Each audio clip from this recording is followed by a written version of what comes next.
Take it easy and solve the school lunch problem with SPAM. S-P-A-M. こんにちは、タイガークローラジオ。You are listening now. Back J. You are listening to Tiger Claw Radio. Number 1 in vintage computer and video game entertainment. And now your host, Critical Failure.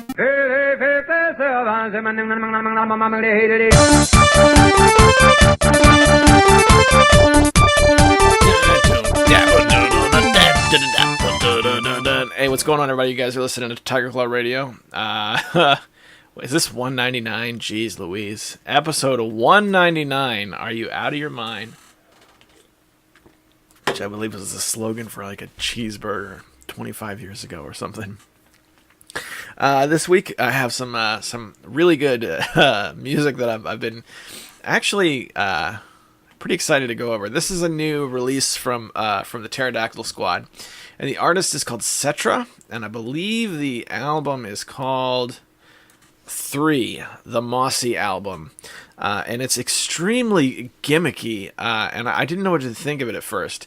We're looking at 23 tracks with several kind of throwaway gimmicky tracks, but there's a few really big standouts in here, and apart from just being like a goofy kind of fun listen, and I'm gonna play some for you on TCR tonight.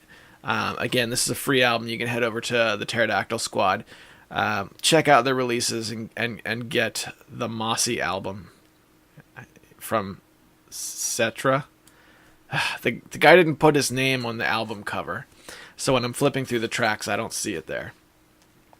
We got that along with the Van Cast and some other stuff. This is track 3 from that album. This is called Schrodinger's Butt. Here we go, Schrodinger's Butt from Cetra, from the Mossy album on Tiger Claw Radio.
listening to Tiger Claw Radio. Check us out on the nextround.net and tigerclawtv.com.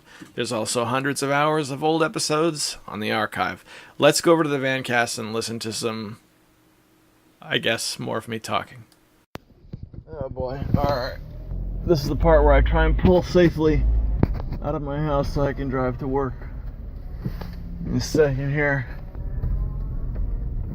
Yes, it's Vancast time. It's Wednesday morning. Wednesday. It's a little bit late to start the Vancast for the week. But I gotta be honest, it's been a bit of a slog this week. I've been working, and then when I get home from work, my wife leaves like almost right away so she can go to school.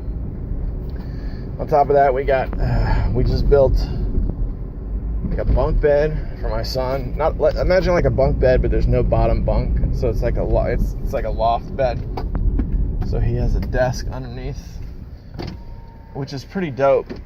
He's having a lot of fun with it, but it's also been a bit of a pain, getting it built and stuff. A lot of craziness going on. I think the theme for my adult life is lost time, and that's been my week thus far. Although I have had a couple of brief flash in the pan moments of gaming. In the mornings before work, I've been playing Morrowind. When I started my career in IT, the first year, I would wake up. I was working 9 o'clock. I was working 9 to 5. So I woke up super early my very first day of work. And I had like 2 hours before I had to leave the house. So I spent that time playing games. So I got in this habit. Hang on a second. The window's all fogged up, so I need to roll it down and back up again. So I decided, hey, it's pretty cool having all this time before work to play games. So I kept it. And I kept getting up early. So that first year, I had about 2 hours every day to play games before work. And a lot of that time I spent playing Morrowind. I can't recall exactly, but I want to say a lot of Monday Night Morrowind during that time was filmed before work. I had a little series called Games Before Work, which I think only had 2 episodes. That was when I did one of those collectible card games on Steam. The name escapes me. But those were good times. And eventually I moved into the early shift. It's like, all right, if I'm getting up this early, I might as well just, go to work early and then get off early, which is great. But now that every other moment of my life is super busy, the remaining time is my only game time I have, and it's like precious few moments. So I've been playing Morrowind again lately, which is pretty cool. It's a fun game. It's a super comfy game for me. I'll have mornings where nothing really gets done. I just end up talking to a couple of merchants, or maybe wandering around in the wilderness, finding, roaming monsters and whatnot. So not a lot gets done, but it's still a great game. I'm not quite ready to move on to Oblivion or Skyrim yet. I'm just sticking with good old Morrowind. Other gaming news. I put up a video this morning that I recorded a couple weeks ago, playing some Unreal Tournament with some of the boys from the next round. We got Durabko on there and Alex Swingle, 6 Health of Fury. We were playing Unreal Tournament, and we played this one level where everything looked like Battlezone.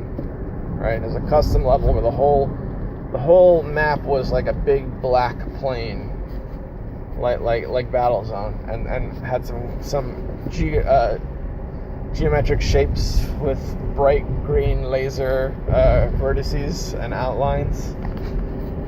And then there were like 2 Battlezone tanks facing each other, and they would both take turns shooting at each other.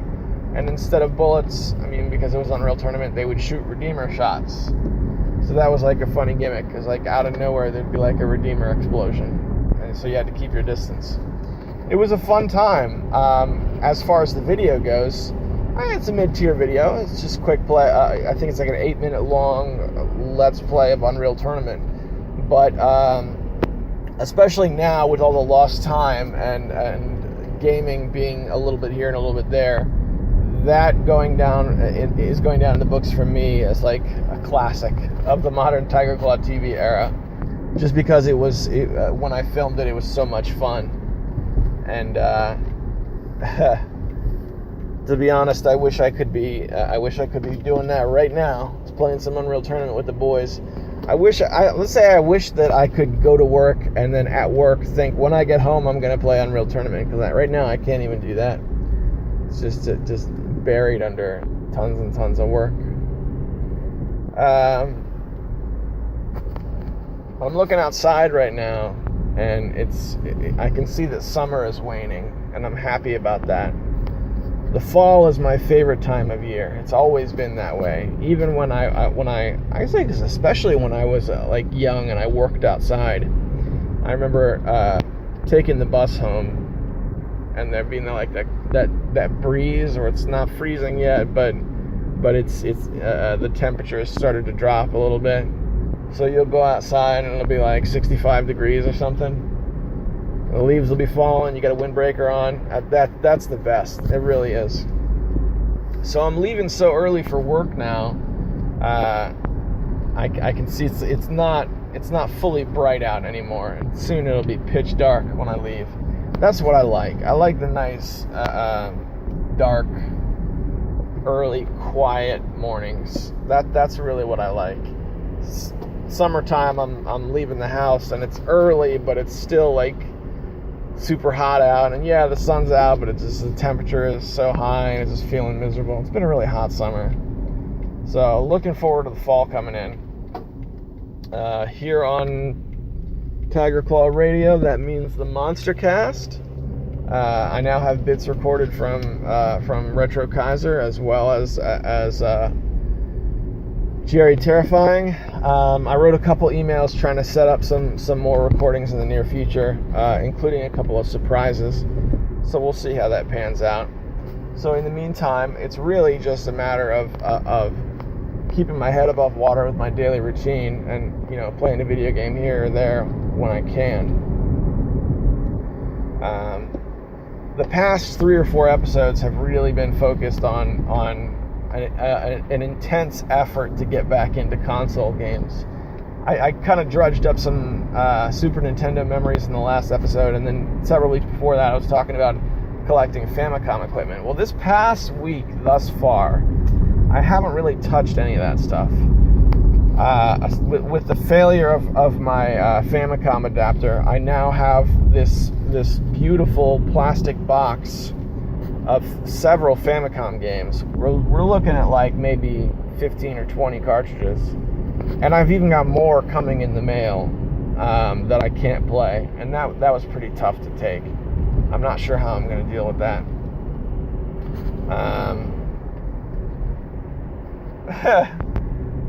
And then the Super Nintendo, I fully intended to get it out of the closet and get it plugged in, and that just didn't happen either. But what I did do, I guess this is something I'd kind of forgotten about. After I talked to Jerry, I got out my Game Boy collection, because I have a couple of Game Boy cartridges I want to put in a bubble mailer and send his way. And I was flipping through my Game Boy collection, and I got out my Game Boy Advance GBA SP. It's the one that the clamshell GBA, and I got that plugged in, got it charging. Fired it up and tested out a few games, and man, that's been a system that I've definitely not just used until I got bored, but I've repeatedly gone back to it over the years, and it's been I have a DS, like I have a first generation DS, and I don't use that to play GBA games. I use my SP. I don't know, the size, I think the portability makes it a choice system for me. And I have dug out a couple of things I wanted to send Jerry's way, and I found a copy of, the last time I was into GBA, or not just GBA, but like portable gaming in general, I got in this Yu-Gi-Oh kick, which didn't last super long. But the thing about Yu-Gi-Oh! Is there's a lot of Yu-Gi-Oh! Games on the Game Boy Advance. There's a lot. And I'm pretty sure I bought them all at once. So I have a whole bunch of them, but I couldn't tell you what the names were or how they differ. Which is really terrible. But yeah, that happened. I'm aware of the Board Traveler game. There's a board game that's Yu-Gi-Oh! Licensed, and it plays an awful lot like a very slow version of 100% Orange Juice.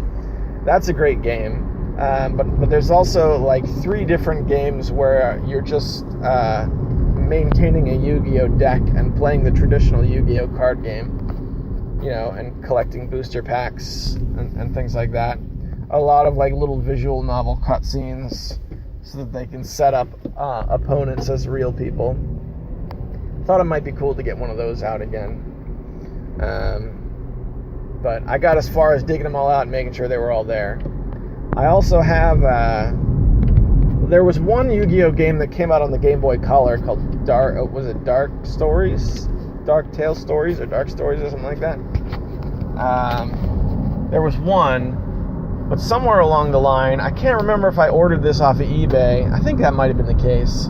I have some Japanese Yu-Gi-Oh! Game, and I think at the time I thought, well, this is going to be the same Game Boy Color game, and it's only like $2, so I'll just go ahead and order it. I know I won't be able to play it, but it'll sit in my collection, and I'll be able to say, hey, look, here's an import game. Sometimes with import games, I just like to tinker with the menus and just kind of click around and see what I can see and, just experiment. Clearly the language barrier is too big to play an RPG or something, but that doesn't mean I won't fire one up and just take a look, right? So I have 2 games like that. One is Dragon Quest Monsters, which I got at MagFest, and one is this Yu-Gi-Oh! Game, which I fired up, and lo and behold, is not the same one that we have in the United States. It's a completely different game, which I was like, that's tough, man. That's a really tough thing about video games in general. I was going to say cartridge-based games or early retro games, but just video games in general. When you see games from Japan that we didn't get here, and all you can think is like, man, that would have been cool. That would have been cool to have, man. Game Boy's got a lot of games like that.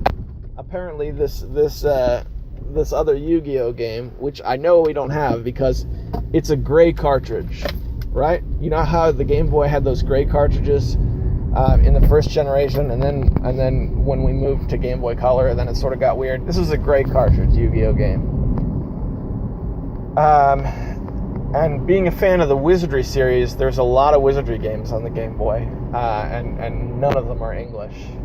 The Wizardry Gaiden series, that's Game Boy, and it's not, there's no English switches, there's no English translation, nothing like that. And somebody told me those games are multiplayer, like you can link cable them and tag team somehow. So, I don't know. Import games are a weird beast. I feel like the more I get into import games, the more I'm getting to know disappointment on a whole new level. But it was cool to play the Game Boy again. Not just the SP, but I lined up all the Game Boys that I have. Tried them all out, found out what worked and what didn't, and for the most part, everything works. I have 2 Game Boy Colors, and they both work.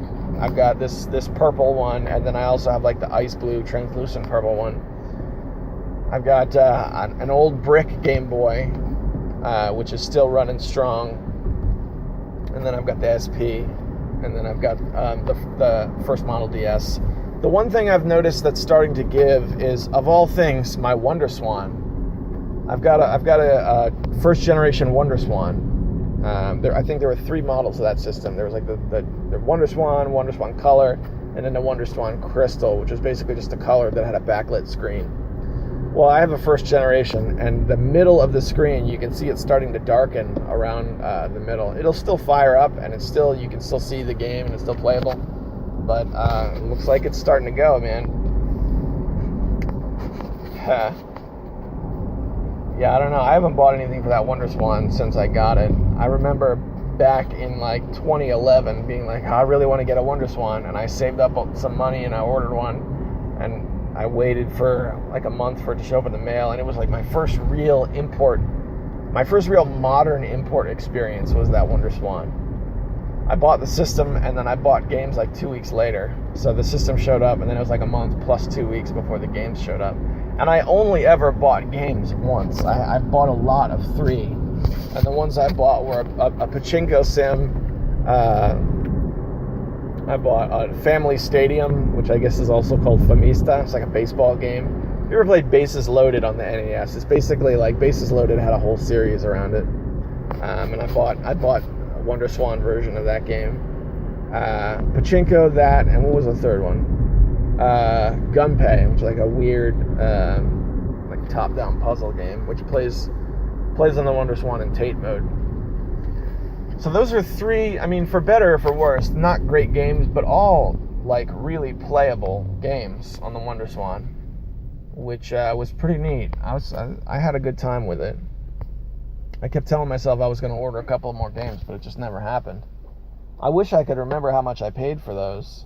I want to say it was probably like $15, like for the games. I don't know. Whatever. That my WonderSwan's starting to go. I haven't played it in a lot of years, so I guess it's okay. It's just the original, so I suppose I could replace it.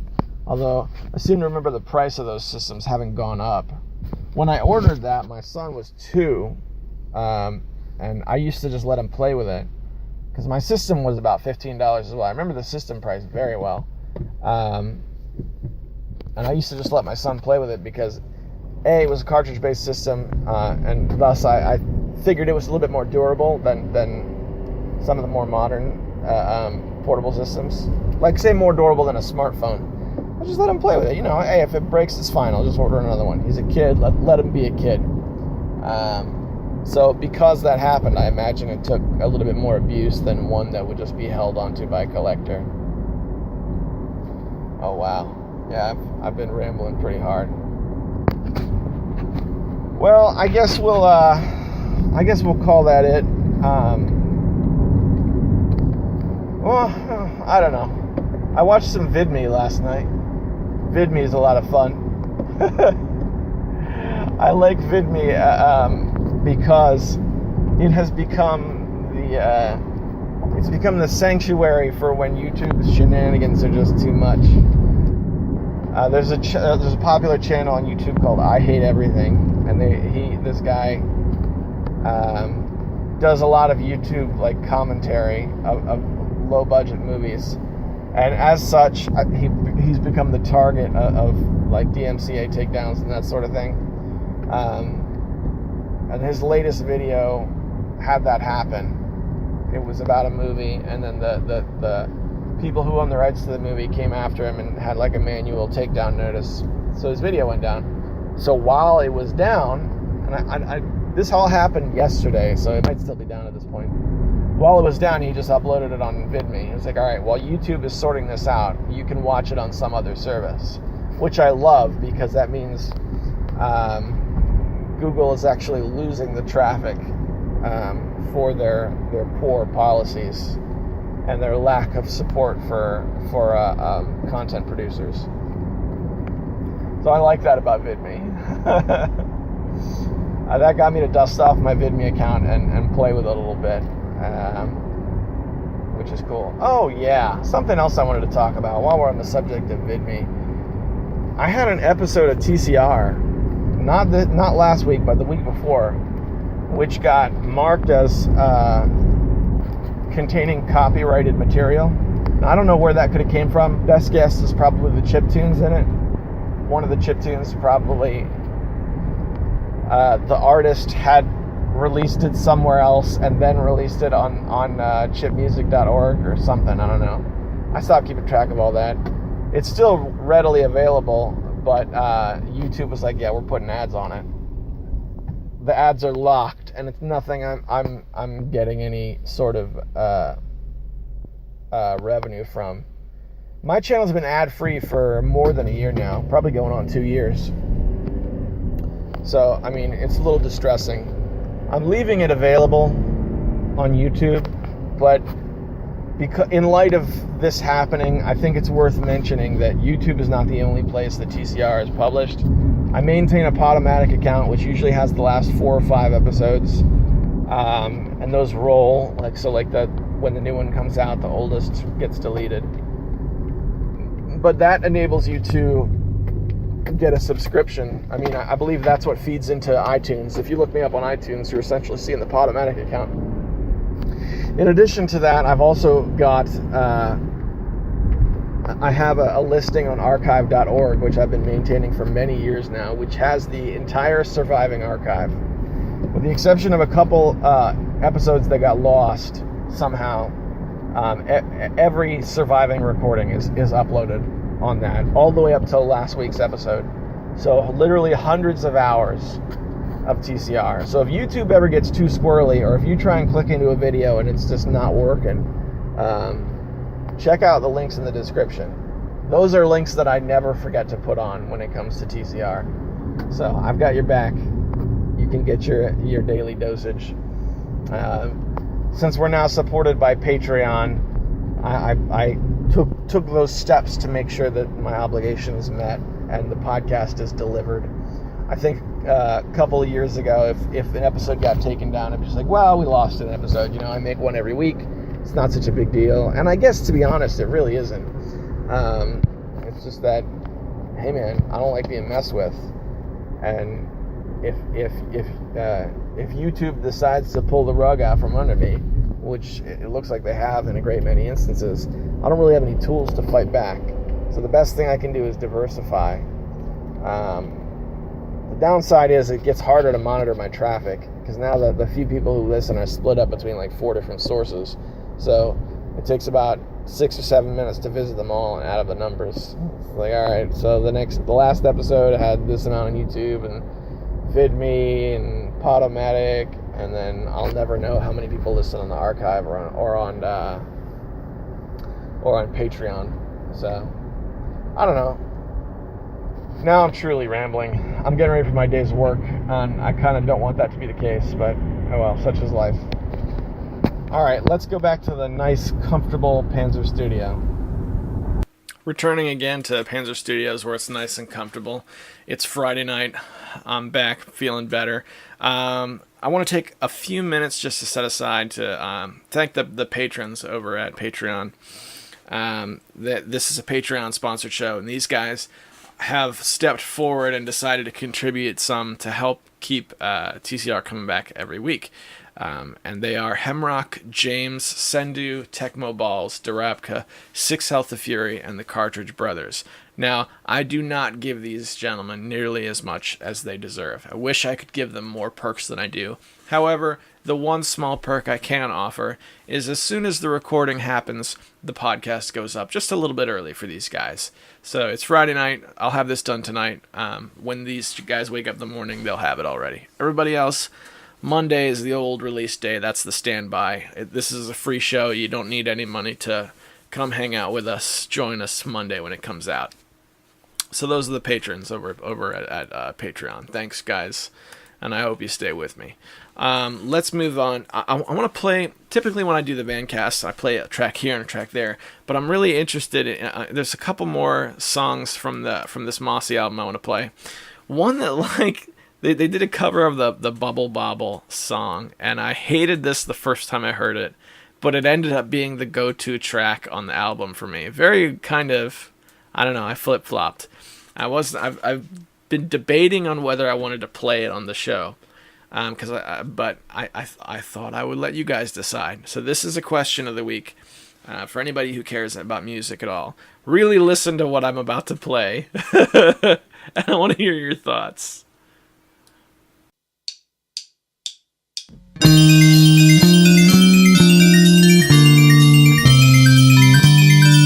Smoke the weed, smoke the weed, smoke the weed, I smoke the fucking weed. I smoke the weed, I smoke the fucking weed. I smoke the weed, I smoke the weed, I smoke the fucking weed. And I smoke the weed, I smoke the weed, I smoke the fucking weed. I smoke the weed, everyone.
I'm not one for drug humor, but I gotta say, they hit a really good sound. I think especially working with the whole bubble bobble aesthetic. It was especially a difficult pill to swallow at first because that particular song is somewhat on the influential side of actual video game music, not chiptunes, but music that actually appeared in those old classic games. All right, guys. So that said, that done, I got one more small bit from the Vancast. Not a long one like last time, just a 5-minute bit from later in the week. Let's return to the Vancast. Good morning. It is the Friday morning Vancast, and I gotta say, what a morning it is. It is gorgeous out right now. The last couple mornings, it has started to feel like the very first pangs of fall. I can feel the brisk air in the morning. The sun's not quite up yet, but when I walked outside today to go to my car, that was when it really hit me. I put my hoodie on for the first time this year. Really feels good, man. Fall is my favorite time of year, and the true weather that you think about when you think of the fall really only lasts like a week or two, when the leaves are changing color and stuff. You know? So getting out there and feeling it in the morning feels good. It's something I've been waiting for. So my final international package was attempted to be delivered to my house yesterday or the day before. I can't remember.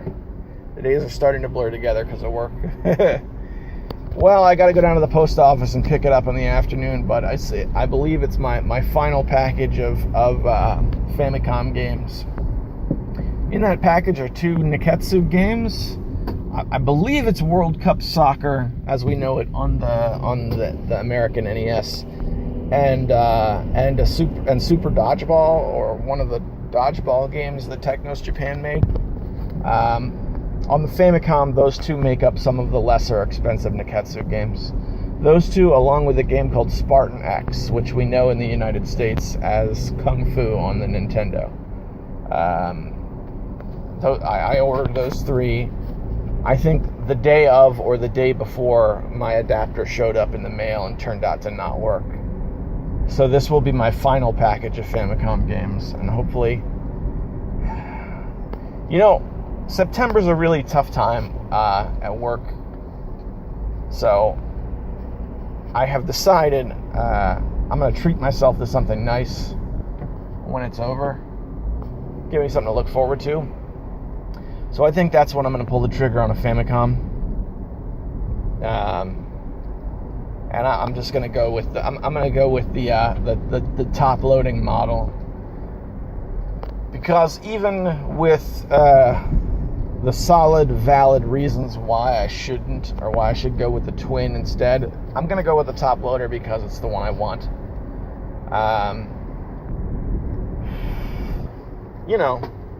Because why do anything? It's the one I wanted.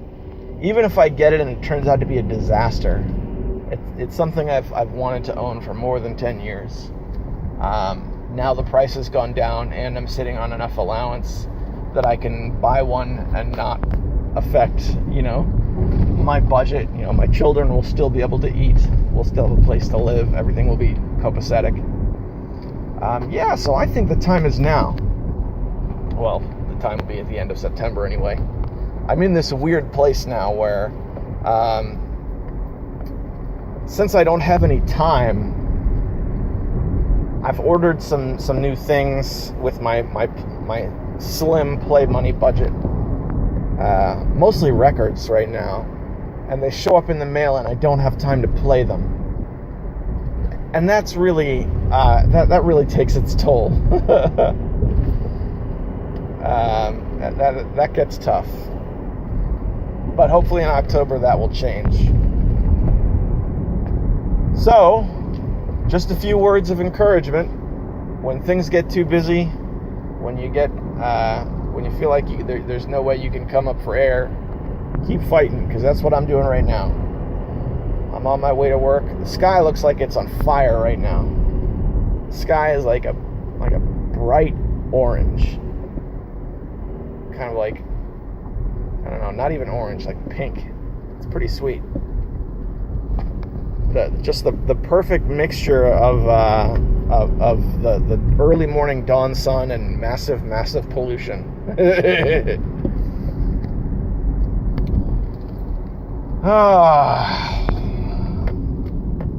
After work today, I'll have done my work week. I worked last weekend, so this coming weekend is something I badly need.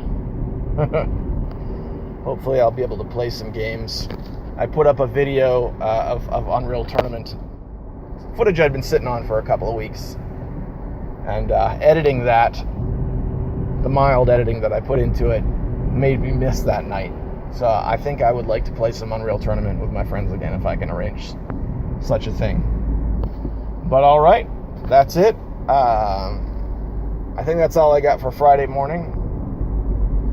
To be honest, I want to use my phone to listen to music, so I'm going to cut it short.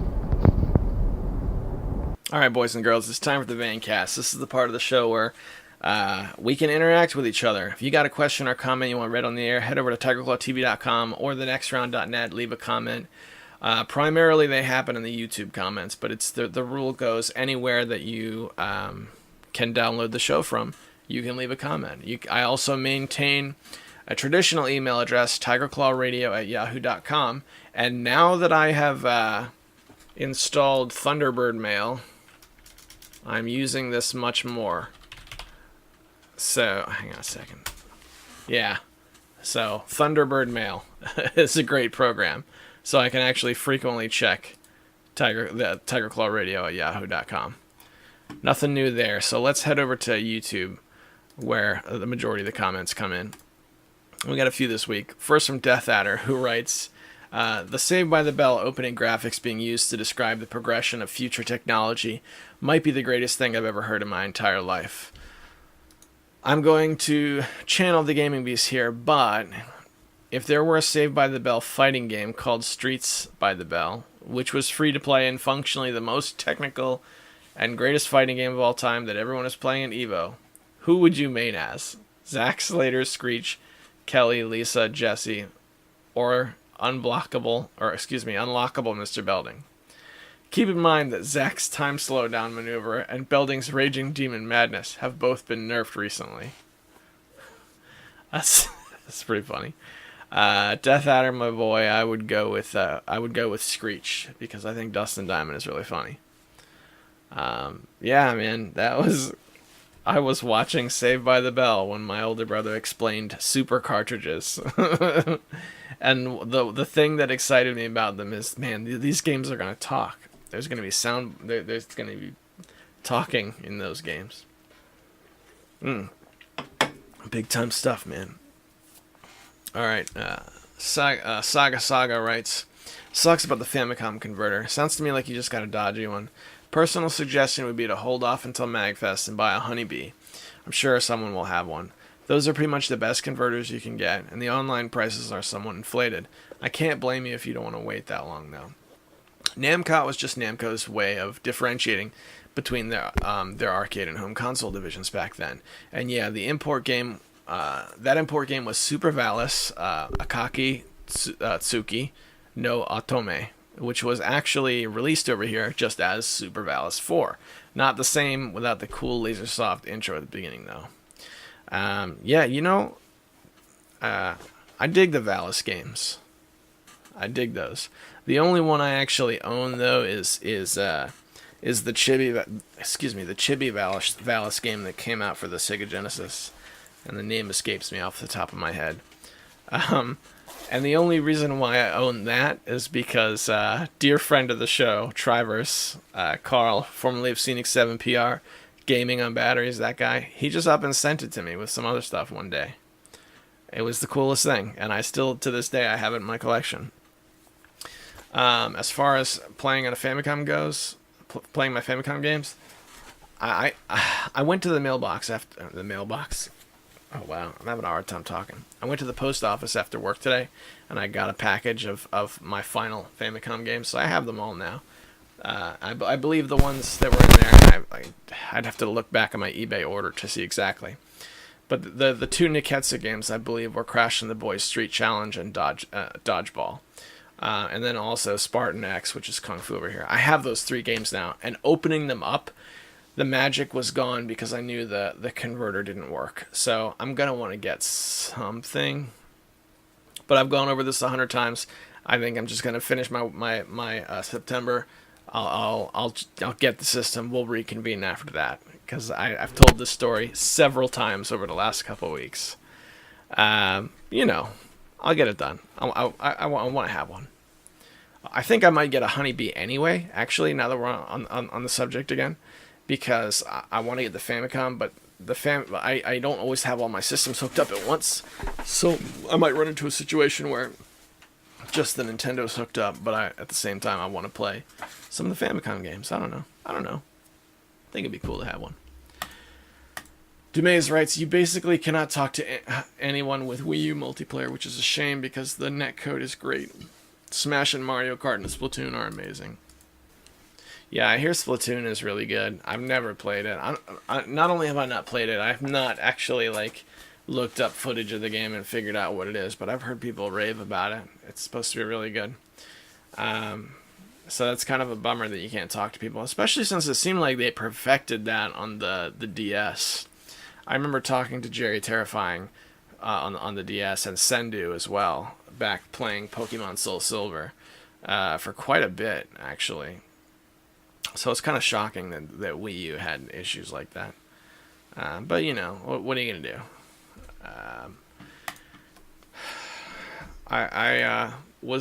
I checked out. I didn't partake of that generation of console games altogether.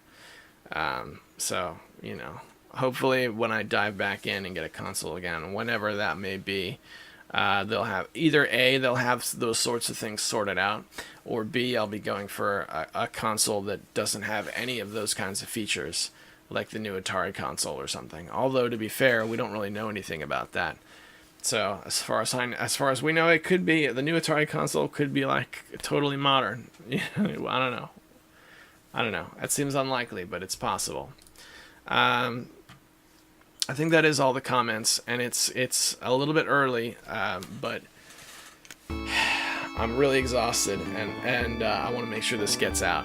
So if you've made it 46 minutes and 10 seconds in, I just want to say I hope you're having a good week. I'm rooting for you. Thanks for joining me. It's cool to hang out for a while. It's good. I enjoy it, and it helps me a lot, actually, to be 100% honest. It really does. So keep your head up. Keep getting out of bed in the morning. Keep going to work. If you're on your way to work right now, keep going. Don't turn around and go home. Don't take a sick day. Make it a good week. I'm rooting for you. See you next time.